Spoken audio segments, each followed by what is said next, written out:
Look at what's been happening in the online space and on the social media front. And joining me, SABC Digital News Production Editor Bongi Mogale and Senior Multimedia Producer Luvuyo Mdeni. Good morning, guys. Thanks for joining us. Morning, Evan. The galleries last week. I asked you to put up the galleries. You really went to town. Why did you put up so many? Because we had lots and lots of material, Evan. And I told myself that I'm not going to get caught off guard again. The highlights this week, earthquake in Johannesburg. What happened with the earthquake in Johannesburg? Yes, it shook a little bit and people went crazy, didn't they? People did. We felt it ourselves. I remember we were amongst the first to send out a tweet to say, you know what, there has been this earthquake. The news was already in the online sphere. And when we put together the story, what we also did was we did a storyfy because people were going crazy over this thing.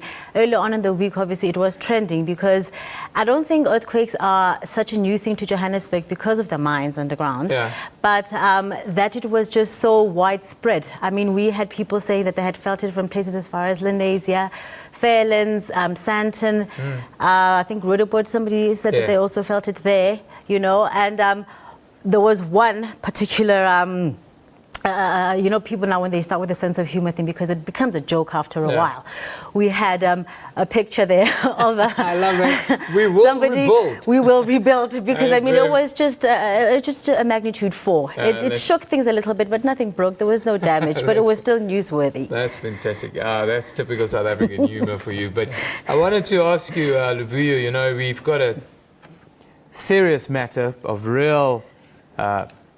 More than 10,000 people dead in the Philippines after the typhoon there. And just tell us about our journalists, Manoshni Pillay and Janji Chake, and how you guys have carried them this week and the kind of contribution that they've made with the cleanup operation, mop-up operation there.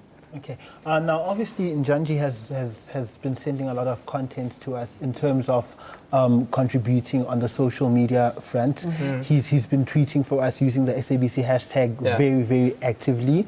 Now, we've got a storyfy of his contribution in terms of the tweets that he's built up. We've also got a picture gallery with all the mop-up operations that have been happening in the Philippines. So.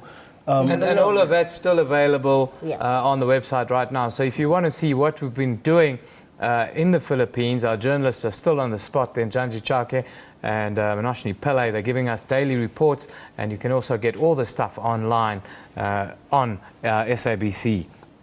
Tell us quickly about the Bafana victory and how people went crazy, because you know if they're now trying to say, oh, it was a friendly, it was a practice match and not a friendly, and it's this and that and the other, but it was a win against the world champions, and people loved that, didn't they? It was historic. I think it was unexpected. Yeah, very much so. I mean, we all sit there, we're just thinking, well, we wonder how bad the defeat will be. But this time, they really pulled through for us, the boys. We've got a video of the coverage that we did on the game. We've got a picture gallery that we took of pictures off of Reuters. And we also have a storyfy because people...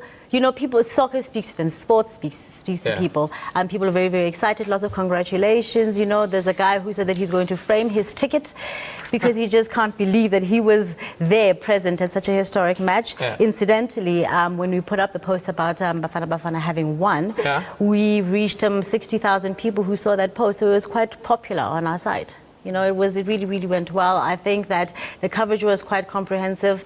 We did it on TV, radio, and obviously we brought everything together onto the online platform. No, it was a fantastic coverage this week. Luvuyo, interesting thing is you attended the launch of the Nelson Mandela Center for Memory earlier this week. Tell us about the launch and how we've covered it. Now, basically what happened on Monday, President Jacob Zuma officially opened the Nelson Mandela Center of Memory to the public. I attended the event for digital. Now, the main focus was to, you know, give our audience a chance to understand what happens at such events. Now, it's got interviews like with Mandla Mandela, who speaks about his grandfather's legacy. There's also cuts from President Zuma's speech and all the little things that were happening around the event. I've also got a picture gallery where you could actually see how the structure of the center is like in terms of the exhibitions there and getting to see letters written by Nelson Mandela. It was just a very awesome event. No, absolutely. Especially today we heard that the Mandela movie's been pirated, and it's some of the wrong movie that they are playing out. You know, only in Joburg on the streets will we get that kind of craziness. Tell us about the e-tolls though, and there's been a lot of uproar around it this week. What's been going on? Oh gosh, even, I mean, it's just outrage from the public, outrage from the political parties. The government is standing firm that the roads must be paid for, and this is how it's going to happen. So what we did this week was we sent out a request to people to say, you know what, the e-tolls are going to happen. What we would like is for you to let us know what routes, what alternative routes are there that people can use. So people have been replying. Okay, some of them have not really been answering the question. They've rather been expressing their outrage. But people have been giving us alternative routes. What you see on the screen right now is that the red route is the actual e-tolling route with the gantries in green, those little building looking things. But the green routes are the alternative routes that people are using to be able to not have to use the e-tolls. You know, it's, you don't actually, if you can use you don't need routes, to. You don't actually need to get onto the e-tolls. Well, I don't know about that, but we'll see. We'll see as things go on. Just quickly, finally, Luvuyo, tell us about trending topics.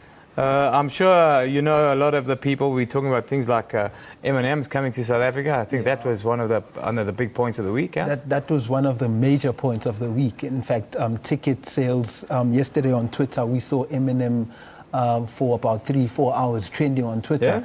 Yeah? But the biggest trending topic that's taken over the Twitter sphere is the whole controversy and information that's coming out surrounding Nkandla. That's one of the biggest trending topics. Also, the collapse of the mall in Durban. Yeah, that's also been very trending on Twitter this week. Well, guys, thank you for joining us.